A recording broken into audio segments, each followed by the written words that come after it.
Hey guys, welcome back to the channel. Today's video is gonna have a lot of stuff in it. A lot of stuff from the past. I've been working on it for the last 2 weeks. I know I haven't put up a video in a while, and that is because it's been super busy with corn harvest around here.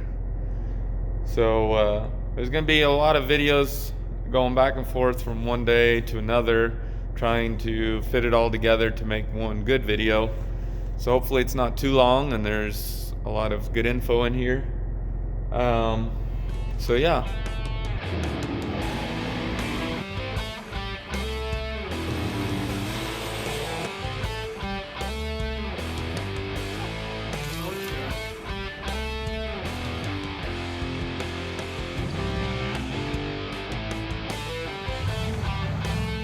We're gonna work on the truck some more today. It is Saturday morning. We'll see if we can get started over here.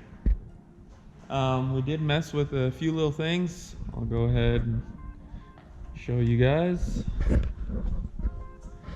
So Jake's got the driver's side manifold mounted up, or just test fitted.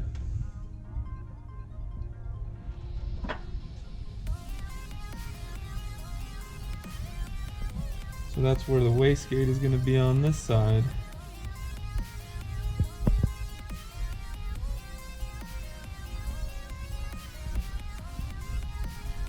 That's the manifold on this side.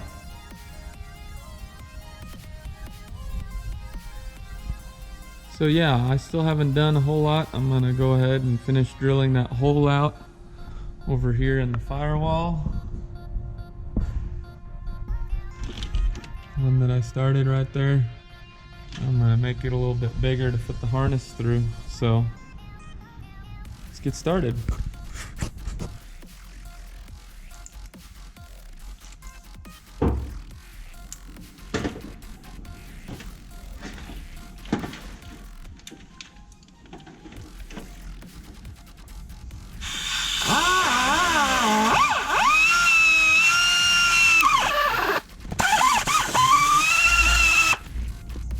See how the plug-in will fit.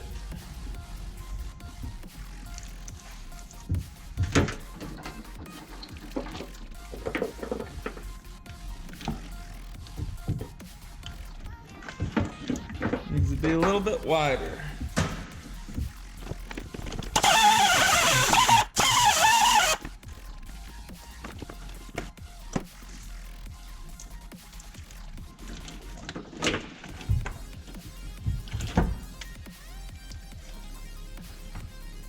I think that's gonna work.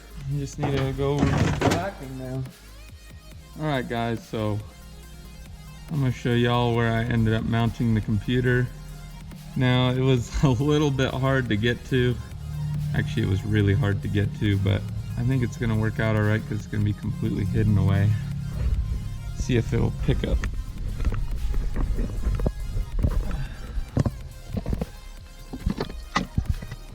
In fact, with this bunch of wires, you probably can't even see it anywhere in there.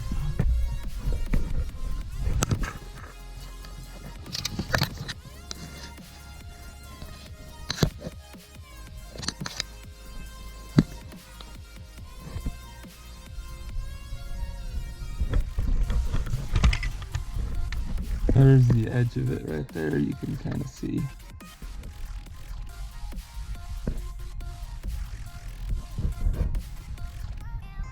What a wiring mess. It would be nice to be able to get rid of all that, but it's not going to be too easy. Got too much stuff going on under there.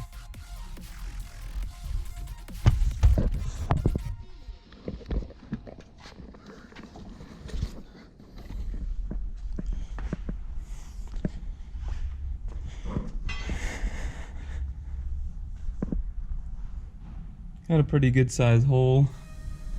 Actually comes out better lighting like this. Got a pretty good size hole there now, so I gotta figure out how to close up. But we will figure that out yet.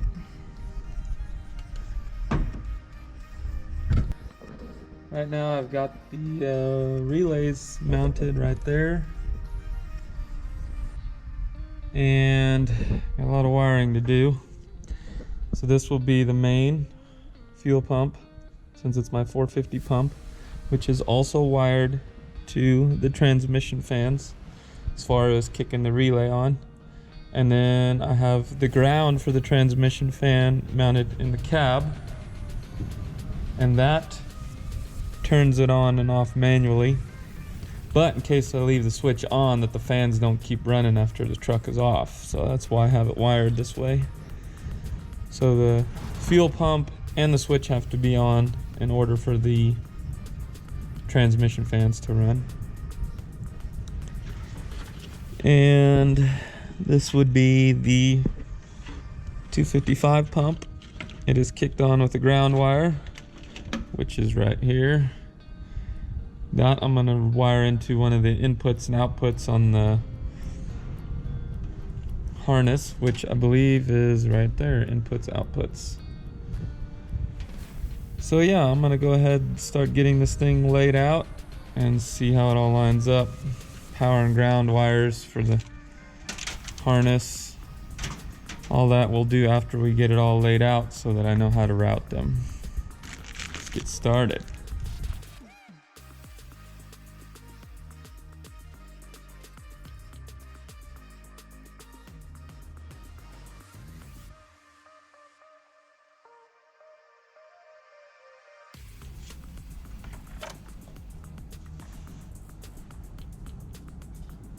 Looks like I'm gonna have to extend the fuel harness, unfortunately. Alright guys, so I wanted to mention, this is a coolant temp sensor, and I'm gonna be using the 3-wire coolant temp sensor, which is right here. So these 2 wires, the extra 2, are gonna end up being wired into this one, so I'm gonna have to cut these off and wire it into this so that I can run my 3 wires, so I can keep the 3rd wire for my factory gauge.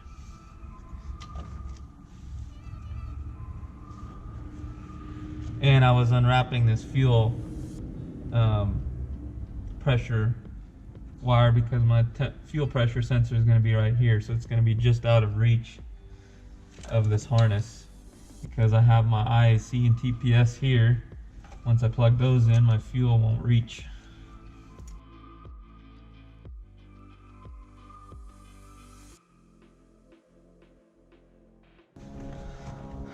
I also want to mention these ground wires, it does say on here connect to cylinder head only, because this is the ground for the coils, which means you need a good ground signal on your cylinder head so that your spark plugs have a good ground signal.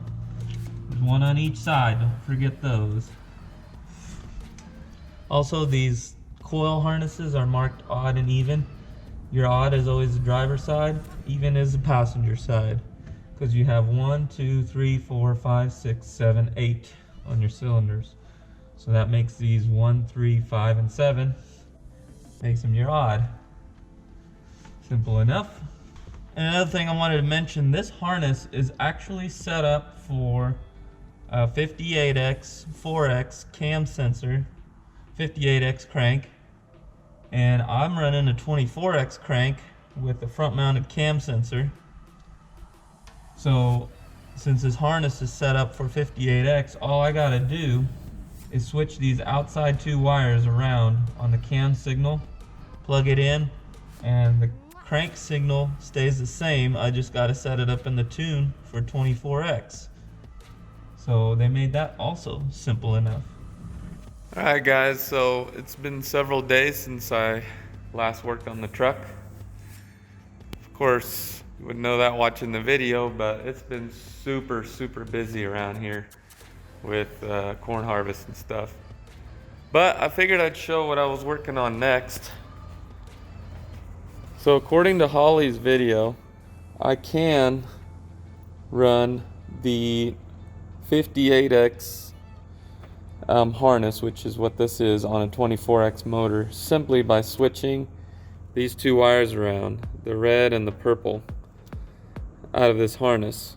Now of course they tell you need to buy this pick that you need to put in there and whatnot, But I think I found a shortcut idea on how to do this. We're about to find out.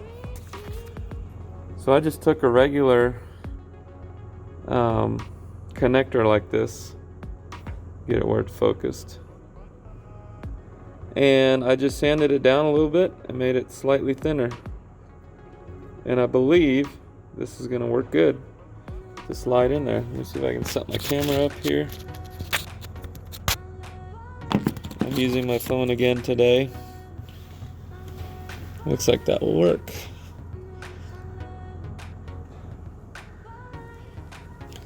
Let me show you which groove you need to put it in too. Let's see if this will go in first. I might have to sand this thing down some more. Oh no, it goes in. Oops.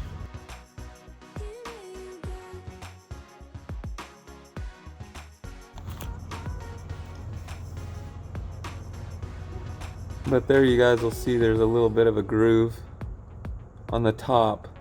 That's where you gotta slide it in, which, yeah, I bent that thing up pretty good, but we're gonna try it and see if it works.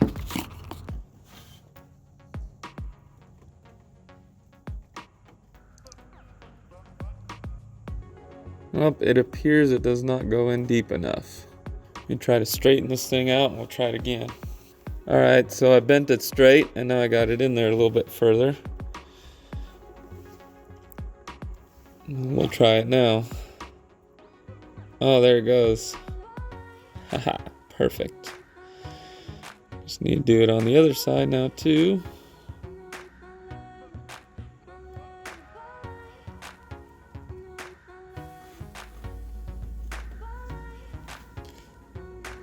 And there it goes. And we will just swap these two around. And back in business. Purple is on bottom, we're putting purple on top.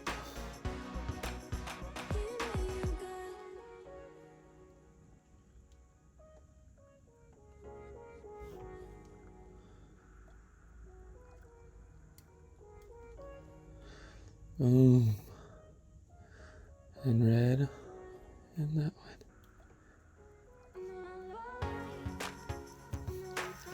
And just like that, this harness is ready for 24x crank and 1x cam sensor. One thing I also wanted to mention on the whole cam sensor thing, which I've got it all wired in already, but I forgot to mention something on the crank sensor. The crank sensor, what I ended up doing there is I used the 24x crank sensor, and I just cut down the little notch inside the sensor so that the 58x plug would plug into the 24x sensor. Supposedly that's supposed to work. That's what I read online, so I guess we'll find out. But I think you can also just run the 58x sensor in place of the 24x sensor if you wanted to, but I didn't have one, so I just cut the notch in it, and supposedly that's supposed to work, and I guess we will find out if it does. This right here is your knock sensor, odd, so this is going to be on the driver's side knock sensor. Since this is a Gen 4 block, I'm going to be mounting them down underneath on the block.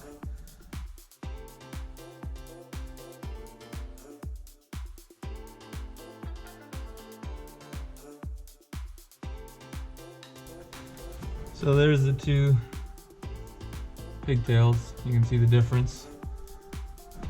Now I'm assuming the gray goes with brown and black goes with black. So that's what we're gonna try and see if it'll read coolant temp once we get the ECU fired up. Another thing I wanted to mention, this map sensor is for Gen 3 style map sensor, but I'm running an LSA map that does not plug in. Now you can buy the adapter and plug it in, but I actually don't have the adapter, so I'm actually going to cut these and use the plug from my old harness, and I can plug it directly in with no adapter. I'm gonna be doing some wiring there as well.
Made a little bit more progress on the truck, so I figured I'd share. I did a little bit of wrap work and a little bit of painting. I used that high temp silicone paint that I was talking about. I didn't wrap the whole manifold mainly because stuff freaking sucks wrapping it. It's really, really itchy. I know that's not an excuse, but that is why I didn't do more than I did. But I really don't think it's much of a heat issue anyway. With the twin turbos, there's not as much pressure in the exhaust system.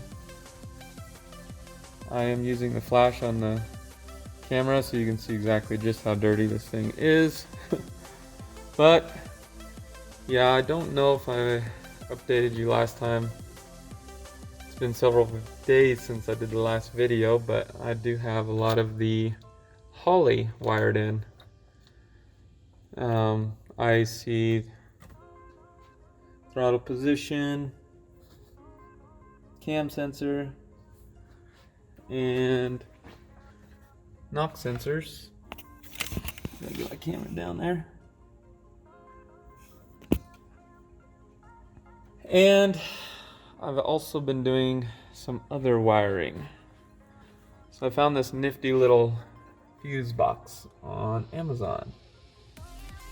And as you can tell, I did some wiring, positive wiring for all the relays here. It's still not as nice as I would like, but it's as good as I can do with the stuff that I have. Still got a lot of wiring to do on the Terminator. Actually, I still haven't done any of the wiring on the Terminator. It's been just doing other little things. Did some more clearancing on the power steering lines and hydro boost lines. Should have a little better clearance for the pressure line. And as some of you have noticed, I do not have that manifold on. Well, it turned out the manifold needed to be readjusted a little bit. The spark plugs were touching, well, the spark plug itself wasn't touching the manifold, but I could not get a socket on the spark plug after the manifold was installed.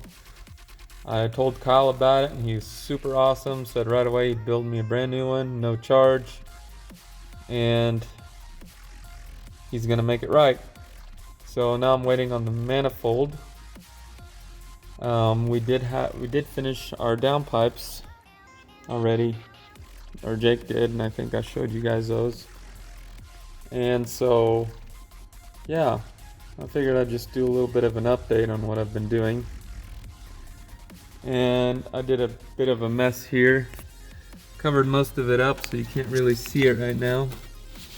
But this harness right here, got a big bunch in it now. It is my cruise control harness. Well, when I was cutting the hole for the Holley, let me see if I can get some light in here. That hole, when I was cutting that hole for the Holley, the hole saw caught right here, as you can see, and it worked its way up here and ended up cutting, which you can actually see that it cut that boot, and it cut 6 of the 8 wires from my cruise control. And I had to fix that. That really sucked, took quite a bit of time, but it is what it is. Happens when you're working on a build like this. So yeah, anyway, let me show you guys how the lid works. It actually has a little bit of a lid on this fuse box, which I think will turn out pretty decent. Well, I don't want to clip it on because it's a little bit of a pain to take it on and off, actually. Well, it's not terrible, I guess, but yeah, that cover is going to go on there. It is not waterproof, but I don't think it needs to be. So I guess we're going to go ahead and send it with that. I also relocated my washer fluid tank. Yes, it's a street truck, so it still has a washer fluid tank. And the purge canister for the fuel tank as well. It's actually not mounted right now, it's just sitting here. But yeah, I had to move some stuff around because, let me grab a pipe here so I can show you guys. Jake did some intercooler work. Cut the holes behind the headlights. It's not the cleanest job, but it doesn't really matter because it's behind the grill, so you'll never see it once the grill is on there. But basically these pipes are going to go in like so. Of course we need to cut them here, and it's coming straight out here to where the turbo is going to be sitting. So yeah, I think that'll work out pretty good. The intercooler is going to be a little bit higher than what I have it right here, about 2 inches taller or up higher. We're going to mount that puppy right there, and there's actually some room beneath the core support. So I plan on upgrading to the 9-inch core down the road. This is the 6-inch core. It's only efficient for up to 930 horsepower. And their 9-inch core, which it's the same thing, just the core is 3 inches taller, is good for 1300 horsepower, or at least that's what they're rating them for. That's pretty much right my goal, 1300 horsepower. I know it sounds crazy, but hey, you gotta set the goal somewhere. Progress is slow. Corn harvest has been crazy, but it's good. It's job security, I guess. Corn harvest is the time of year when we make the most with our trucking business, so I'm gonna take it while I can. I do want to try to make Streetcar Takeover. Let's see, it's the 8th and the 9th in Oklahoma City, so that's what we're shooting for. Hopefully we can do it. And yeah, I guess that's all I got for you guys today. Like I said, I'm going to try to make Streetcar Takeover on the 8th and 9th of November in Oklahoma City. Digs only, so it should be a pretty fun event. I'm looking forward to that, so hopefully I can make it. But yeah, if you guys want to see this truck going, I'm trying to get it done for that so we can have it over there, but I might not. I guess we'll see how that goes. If I don't get it done, I'm still gonna go. I'm gonna go with my brother. He's gonna be running his Nova there, so either way I should be there. Alright guys, thanks again for watching. We'll see you next time.